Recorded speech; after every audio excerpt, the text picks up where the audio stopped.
Je ne suis pas venu abolir, mais accomplir, dit le Seigneur dans l'évangile de ce mercredi de la 10e semaine du temps ordinaire, le 10 juin 2026. Première lecture. Lecture du premier livre des rois. Un roi chapitre 18, versets 20 à 39. En ces jours-là, le roi Akab convoqua tout Israël et réunit les prophètes de Baal sur le mont Carmel. Élie se présenta devant la foule et dit, combien de temps allez-vous danser pour l'un et pour l'autre? Si c'est le Seigneur qui est Dieu, suivez le Seigneur. Si c'est Baal, suivez Baal. Et la foule ne répondit mot. Élie continua, moi je suis le seul qui reste des prophètes du Seigneur. Tandis que les prophètes de Baal sont 450. Menez-nous deux jeunes taureaux, qu'ils en choisissent un, qu'ils le dépaissent et le placent sur le bûcher, qu'ils n'y mettent pas le feu. Moi je préparerai l'autre taureau, je le placerai sur le bûcher, mais je n'y mettrai pas le feu. Vous invoquerez le nom de votre Dieu, et moi j'invoquerai le nom du Seigneur. Le Dieu qui répondra par le feu, c'est lui qui est Dieu. La foule répondit, c'est d'accord. Élie dit alors au prophète de Baal, choisissez votre taureau et commencez, car vous êtes les plus nombreux, et invoquez le nom de votre Dieu, mais ne mettez pas le feu. Ils prirent le taureau et le préparèrent, et ils convoquèrent le nom de Baal depuis le matin jusqu'au milieu du jour, en disant, ô Baal, réponds-nous. Mais il n'y eut ni voix ni réponse, et ils dansaient devant l'autel qu'ils avaient dressé. Au milieu du jour, Élie se moqua d'eux en disant, criez plus fort, puisque c'est un Dieu. Il a des soucis ou des affaires, ou bien il est en voyage. Il dort peut-être, mais il va se réveiller.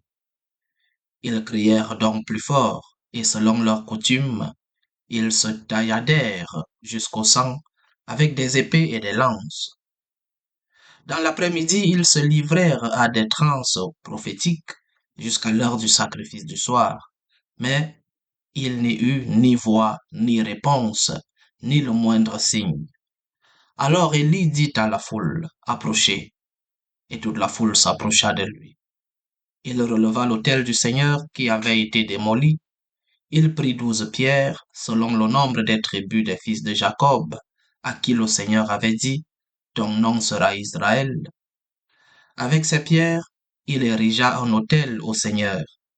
Il creusa autour de l'autel une rigole d'une capacité d'environ 30 litres. Il disposa le bois, dépeça le taureau et le plaça sur le bûcher. Puis il dit, emplissez d'eau 4 cruches et versez-les sur la victime et sur le bois. Et l'on fit ainsi. Il dit, une deuxième fois, et l'on recommença. Il dit, une troisième fois, et l'on recommença encore. L'eau ruissela autour de l'autel, et la rigole elle-même fut remplie d'eau. À l'heure du sacrifice du soir, Élie le prophète s'avança et dit, Seigneur, Dieu d'Abraham, d'Isaac et d'Israël, on saura aujourd'hui que tu es Dieu en Israël, que je suis ton serviteur et que j'ai accompli toutes ces choses sur ton ordre. Réponds-moi, Seigneur, réponds-moi, pour que tout ce peuple sache que c'est toi, Seigneur, qui es Dieu et qui a retourné leur cœur. Alors le feu du Seigneur tomba, il dévora la victime et le bois, les pierres et la poussière, et l'eau qui était dans la rigole. Tout le peuple en fut témoin. Les gens tombèrent face contre terre et dirent, c'est le Seigneur qui est Dieu, c'est le Seigneur qui est Dieu. Parole du Seigneur. Somme. Garde-moi, mon Dieu, j'ai fait de toi mon refuge. Garde-moi, mon Dieu, j'ai fait de toi mon refuge. J'ai dit au Seigneur, tu es mon Dieu, je n'ai pas d'autre bonheur que toi. Toutes les idoles du pays ne cessent d'étendre leurs ravages. Je n'irai pas leur offrir le sang des sacrifices. Leur nom ne viendra pas sur mes lèvres. Seigneur, mon partage et ma coupe, de toi dépend mon sort. Je garde le Seigneur devant moi sans relâche. Il est à ma droite, je suis inébranlable. Tu ne peux pas m'abandonner à la mort. Tu m'apprends le chemin de la vie. Devant ta face, débordement de joie. À ta droite, éternité de délices. Alléluia, alléluia, alléluia. Moi connaître ta route, mon Dieu. Dirige-moi par ta vérité. Alléluia, alléluia, alléluia. Évangile de Jésus-Christ selon saint Matthieu. Matthieu chapitre 5, versets 17 à 19.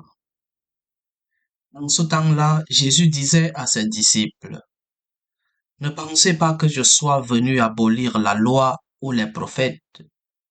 Je ne suis pas venu abolir, mais accomplir.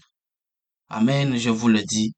Avant que le ciel et la terre disparaissent, pas un seul iota, pas un seul trait ne disparaîtra de la loi jusqu'à ce que tout se réalise. Donc, celui qui rejettera un seul de ces plus petits commandements et qui enseignera aux hommes à faire ainsi, sera déclaré le plus petit dans le royaume des cieux. Mais celui qui les observera et les enseignera, celui-là sera déclaré grand dans le royaume des cieux. Acclamons la parole de Dieu. Il y a continuité entre l'Ancien et le Nouveau Testament. L'Ancien Testament, c'est le début de la révélation du Seigneur. Et cette révélation a eu son accomplissement en Jésus-Christ, Nouveau Testament. Ancien et Nouveau Testament sont deux étapes de la révélation de notre Dieu. Il n'y a pas un Dieu de l'Ancien Testament et un autre du Nouveau Testament, comme s'il y avait plusieurs dieux. Il n'y a qu'un seul Dieu qui s'est manifesté dans le temps, dans la continuité, et qui a formé son peuple jusqu'à ce que son Fils unique puisse venir accomplir ce qui avait été annoncé à l'Ancien Testament. Et ce qui est annoncé depuis le départ, c'est deux choses essentielles. La première, la miséricorde de Dieu. L'homme déchu du jardin, l'homme qui a préféré le péché, est racheté par le Seigneur. Cet homme qui, avec le fruit du fruit défendu, cet homme qui a mangé ce fruit défendu est racheté par son Dieu. Et Dieu prend du temps. Dieu est patient. Même dans notre propre salut, il est patient. Dans le salut de chacun d'entre nous. Et combien de fois dans le salut de l'humanité, il est patient. Il a pris du temps jusqu'à l'accomplissement de la promesse avec Jésus-Christ. Et Jésus n'est pas venu mettre un terme à l'Ancien Testament. Il est venu l'accomplir. Il est venu montrer la plénitude de la promesse. Deuxième motif de cette révélation de Dieu, il accomplit toujours sa promesse. La promesse du Seigneur pourra prendre son temps, mais Dieu nous donne toujours des réponses. Le Seigneur respecte toujours sa parole. Il y a trois réponses que le Seigneur donne à l'être humain. il y a trois réponses. La première réponse, c'est un oui aujourd'hui. Tu demandes, il te donne. Oui, il te dit oui. La deuxième réponse, c'est pas encore, c'est-à-dire le temps. Sois patient.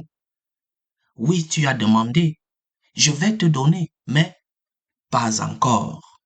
Donc, deux réponses que le Seigneur peut nous donner. Oui, je demande et je reçois aujourd'hui. Deuxième réponse, pas encore. Attends encore un peu. Sois patient. Attends le bon moment. Et la troisième réponse, c'est j'ai quelque chose de mieux pour toi. C'est-à-dire, tu peux demander quelque chose que tu crois penser qui te semble bon pour toi. Mais le Seigneur te dit, j'ai quelque chose de mieux. J'ai quelque chose de plus grand pour toi. C'est ce qu'il a préparé à son peuple. Il n'a pas dit oui juste après ce péché originel. Il a dit un pas encore, mais un pas encore très long. Mais il a dit, j'ai quelque chose de mieux pour toi. Et le Seigneur te le dit, il a quelque chose de mieux pour toi. Sois patient. Il ne te dira jamais non. Il te dit oui. Il te dit pas encore. Il te dit qu'il a quelque chose de mieux pour toi. Sois patient. Le salut de l'humanité est passé par plein d'étapes et ton salut personnel passera par plusieurs étapes. La patience de Dieu est notre salut. Mais rends-toi compte, le Seigneur accomplit toujours sa parole. Le Christ n'est pas venu abolir, il est venu accomplir. Il est venu nous donner le salut promis depuis l'Ancien Testament. Donc, le Seigneur te dit oui, il te dit pas encore, il te dit qu'il a quelque chose de mieux, de plus grand que ce que tu as demandé. Que le Seigneur continue son œuvre de salut dans notre vie. Au nom du Père et du Fils et du Saint-Esprit. Amen.